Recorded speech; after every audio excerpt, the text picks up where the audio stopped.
ನನ್ನ ಹುಟ್ಟುಹಬ್ಬದಿಂದು ಈ ಉಡುಗೊರೆ ಕೊಟ್ಟಿದ್ದಕ್ಕೆ ಧನ್ಯವಾದಗಳು ಧರ್ಮಪತ್ನಿಯವರೇ. ಮೇಡಮ್ ಮುಂದೆ ಬನ್ನಿ ಮೇಡಮ್, ಧರ್ಮಪತ್ನಿಯವರೇ ಸ್ವಲ್ಪ ಈ ಗಡಿಯಾರವನ್ನು ಕೊಟ್ಟಿದ್ದಕ್ಕೆ ಕೈ ಗಡಿಯಾರವನ್ನು ಕೊಟ್ಟಿದ್ದಕ್ಕೆ ನಿಮಗೆ ಧನ್ಯವಾದಗಳು. ಯಾಕೆ ಓಪನ್ ಮಾಡ್ರಿ, ಓಪನ್ ಮಾಡ್ಬೇಕು ತಾನೆ. ಕೇಕ್ ಮಾತ್ರ ಕಾಣೋ ತರ ಮಾಡ್ತಿದ್ದೀರಲ್ಲ.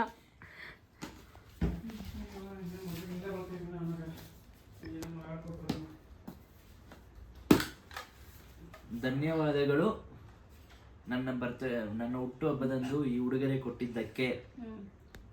ನೀನ್ ಹೇಳ್ಬೇಕು ಅಭಿನಂದನೆಗಳು. ಅಭಿನಂದನೆ, ಕಂಗ್ರಾಚುಲೇಷನ್ ಆಗ್ಬಿಡುತ್ತೆ. ವಂದನೆಗಳು. ಕರ್ನಾಟಕದಲ್ಲಿ ಅದು ನಮ್ಮನೆಯವ್ರಿಗೇನೆ ಕನ್ನಡ ಕಲಿಸೋ ಪರಿಸ್ಥಿತಿ ನಂದು. ಇರ್ಲಿ ಬಿಡು, ಓದಿ ಓದಿ ಓದಿ ಓದಿ.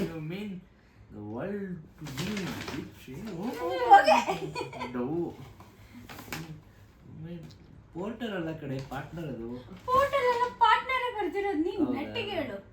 ಓಕೆ ದೀಪಾ ಅಪ್ಲೋಡ್ ಮಾಡ್ತಾರಂತೆ, ಯಾಕೆ ಆಮೇಲೆ ಡಾಮಿನೇಷನ್ ವೈಫ್ ಅಂತ ಕಮೆಂಟ್ ಹಾಕ್ಬಿಡ್ತಾರೆ, ಸುಮ್ಮನಿರು. ಆ ಥರ ಅದಕ್ಕೆ ಫಸ್ಟ್ ನಿಮ್ಮ ಅಮ್ಮನೇ ಬಯೋದು. ಏನು ಹೆಂಗಿರ್ಬೇಕು ಗೊತ್ತಾಗಲ್ಲ ಅಂತಾರೆ. ಪೋರ್ಟರ್ ಅಂಡ್ ಹಾಕಿ ಹಾಕಿ ಹಾಕಿ ಹಾಕಬೇಕಾ? ಹಾಕು ದೀಪಾ. ಇದನ್ನು ನನಗೆ ಸಮರ್ಪಿಸುವುದಕ್ಕೆ ನಿಮಗೆ ಧನ್ಯವಾದಗಳು ಪತ್ನಿಯವರೇ. ನಿಮ್ಗೆ ಗೊತ್ತು ಕಣ್ ಕಾಣಿಸ್ತಿಲ್ಲ ಅಂತ, ಆದ್ರೇನು ನೀವು ಆಗ್ತಿದ್ದಕ್ಕೆ ಧನ್ಯವಾದಗಳು ಪತ್ನಿಯವರೇ. 30 ಈ ಕಡೆ ಕರೆಕ್ಟ್ ಆಗಿ ಆಗ್ತಿದ್ರ ಪತ್ನಿಯವರೇ, ಹಾಕಿ.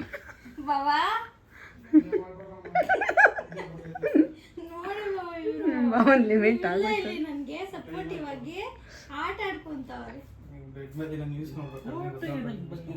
ಫೋಟೋದಲ್ಲಿ ಏನೋ ಇದೆ, ಓಪನ್ ಮಾಡಿ ಅಲ್ಲ.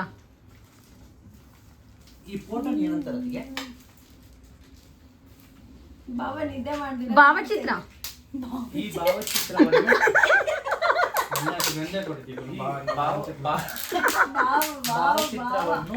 ಉಡುಗೊರೆಯಾಗಿ ಕೊಟ್ಟಿದ್ದಕ್ಕೆ ಧನ್ಯವಾದಗಳು. ಅವನು ಇವ್ನು ಕೊಟ್ಬಿಟ್ಟದ್ನ ಸುರೇಶ್.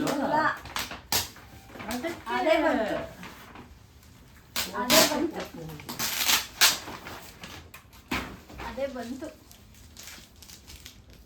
ಉಡುಗೊರೆಯಾಗಿ ಕೊಟ್ಟಿದ್ದಕ್ಕೆ ಧನ್ಯವಾದಗಳು. Thank you. ಅಭಿನಂದನೆಗಳು. ಅಭಿನಂದನೆ ಅಂದ್ರೆ ಕಂಗ್ರಾಚುಲೇಷನ್. ಏನೋ ಫುಲ್ಲು ನಿದ್ದೆ ಮೂಡಲ್ಲಿ, ಕರೆಕ್ಟಾಗಿ ನಿದ್ದೆ ಆಗಿಲ್ಲ ಅಂತ ಇಲ್ಲಿ ಗೊತ್ತಾಗುತ್ತೆ ಶಾಂತಗೆ. ಎಷ್ಟು ನಿದ್ದೆ ಮಾಡ್ತಿದ್ದೆ ಗೊತ್ತಾ? ಬಂದ್ಬಿಟ್ಟು ನಾನು ಇದು ಹೊಸ ಟಿ ಶರ್ಟ್ ತೆಗೆದು ಆನೆ ಹಾಕ್ಸ್ಕೊಂಡು ಕರ್ಕೊಂಡು ಬಂದೆ. ಈ ಉಡುಗೊರೆಯನ್ನು ಕೊಟ್ಟಿದ್ದಕ್ಕೆ ಧನ್ಯವಾದಗಳು ಅತ್ತಿಗೆಯವರೇ. ಚೆನ್ನಾಗಿದೆ ನಿಮ್ಮ ಅಣ್ಣನ ಸೆಲೆಕ್ಷನ್. ಆಕ್ಚುಲಿ ಇದು ಚೆನ್ನಾಗಿದೆ ಅತ್ತಿಗೆ. ನಾನು ಹಾಕಿಲ್ಲ ವೈಟ್ ಕಲರ್ ಶರ್ಟ್. ನಾನು ಬೇರೆ ತಗೊಂಡೆ, ಆದ್ರೆ ಅವರೇನೆ ವೈಟ್ ಚೆನ್ನಾಗಿರುತ್ತೆ. ಶರ್ಟ್ಸ್ ಇದೆ ನನ್ನ ಹತ್ರ, ಟಿ ಶರ್ಟ್ಸ್ ಕಮ್ಮಿ ಇರೋದು ವೈಟ್. ಐ ಮೀನ್ ಈ ತರದ್ದು ಚೆನ್ನಾಗಿದೆ. ನಾನು ನಿಮ್ಗೊಂದು ಅವ್ರಿಗೊಂದು ಅಂತ ತಂದೆ, ಬಟ್ ಅದು ಅವ್ರಿಗೆ ಆಗ್ತಿಲ್ಲ ಇವಾಗ ನನಗೆ. ಅದೇನು ಈ ಉಡುಗೊರೆಯನ್ನು ಕೊಟ್ಟಿದ್ದಕ್ಕೆ ಅಭಿನಂದನೆಗಳು.